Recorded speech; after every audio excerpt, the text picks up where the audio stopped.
বাংলাদেশ জামায়াত ইসলামী ৮ নম্বর কর্তৃক আয়োজিত আজকের কর্মী সম্মেলনের সম্মানিত সভাপতি উপস্থিত আছেন ৯ নং পার্টির ইউনিয়ন আমির জনাব মোশাররফ মির্জা ও সেক্রেটারি জমিরুদ্দিন ভাই এবং কর্ম পরিষদ সদস্যবৃন্দ, প্রিয় কর্মী ভাইয়েরা, প্রিয় এলাকাবাসী, আসসালামু আলাইকুম ওয়া রাহমাতুল্লাহি ওয়া বারাকাতুহু।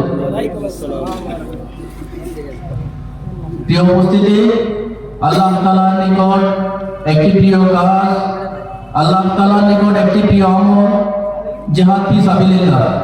আল্লাহ তাআলা পবিত্র কোরআনের বিভিন্ন আয়াতে বলেছেন, আল্লাহ তাআলা জিহাদ ফি সাবিলিল্লাহকে ব্যবসার সাথে তুলনা করেছেন।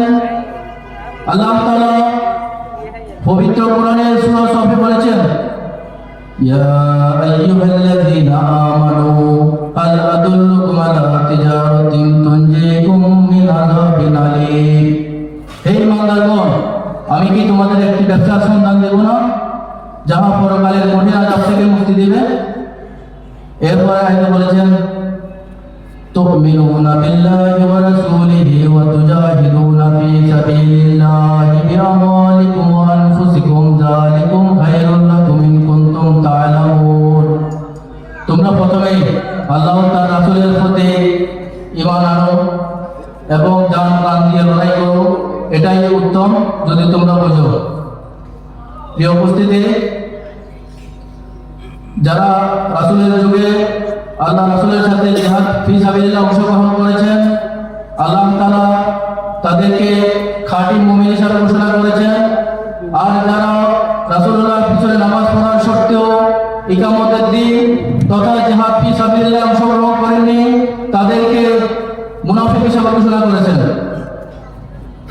প্রিয় উপস্থিতি, আমি সকলকে জিহাদ ফি সাবিলিল্লাহ তথা ইকামতের দিনে অংশগ্রহণ করার জন্য জামাত ইসলামের পতাকা দ্বারা সমবেত হয়ে দিন কায়েমের প্রচেষ্টা করতে আসার জন্য আহ্বান রেখে আমি আমার সংক্ষিপ্ত বক্তব্য শেষ করছি।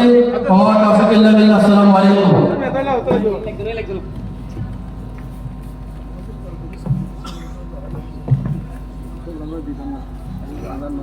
আলহামদুলিল্লাহ, সময়ের সংক্ষিপ্ততার জন্য আমরা আসলে আমাদের এই সেশনের প্রোগ্রাম শেষ করতে হচ্ছে।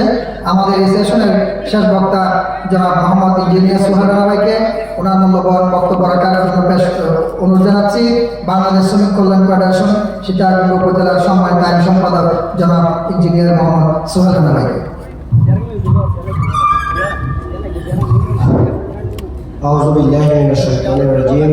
বিসমিল্লাহির রহমানির রহিম।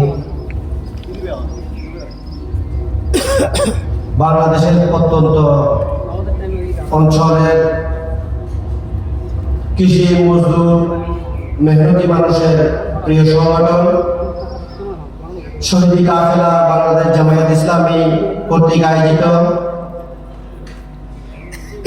৮ নম্বর ওয়ার্ডের আজকের এই সমাবেশ উপস্থিত সম্মানিত মঞ্চের মেহমানবৃন্দ, সামনে উপস্থিত আমার সম্মানিত সিনিয়র সহ সমবয়সী সকলকে বাংলাদেশ জামায়াত ইসলামী পার্টির ইউনিয়নের পক্ষ থেকে আন্তরিক মোবারকবাদ। আপনারা আপনাদের মূল্যবান সময়কে আল্লাহর দ্বীনের জন্য নিজের পরকালীন নাজাতের উদ্দেশ্যে ব্যয় করেছেন। সম্মানিত উপস্থিতি, আমি বক্তব্য দিই না, কারণ আমি বক্তব্য দেওয়ার লোক নই। আমি যেখানে যাব আমার টাইম হয়ে যাবে, 2 থেকে 3 মিনিট কথা বলি, এরপরে কথা শেষ করে দিই। আমরা এখানে এসেছি ব্যক্তিগত কোনো উদ্দেশ্য আছে? নিজের রাজনৈতিক ফায়দা হাসিলের কোনো উদ্দেশ্য আছে? আমরা এখানে একমাত্র একটা কাজে এসেছি, একটা কথা সবাইকে শোনানোর জন্য, যে জমিন যার, আইন যার, যে জমিনের মালিক যে, আইন চলবে তার। আল্লাহ সুবহানাহু ওয়া তাআলা এই জমিনে আমাদেরকে সৃষ্টি করেছেন খেলাফতের দায়িত্ব নিয়ে। কিসের দায়িত্ব নিয়ে? আমরা এই জমিনে আল্লাহর দ্বীনকে আল্লাহর জমিনে বিজয়ী রূপে বাস্তবায়ন করবো ইনশাআল্লাহ।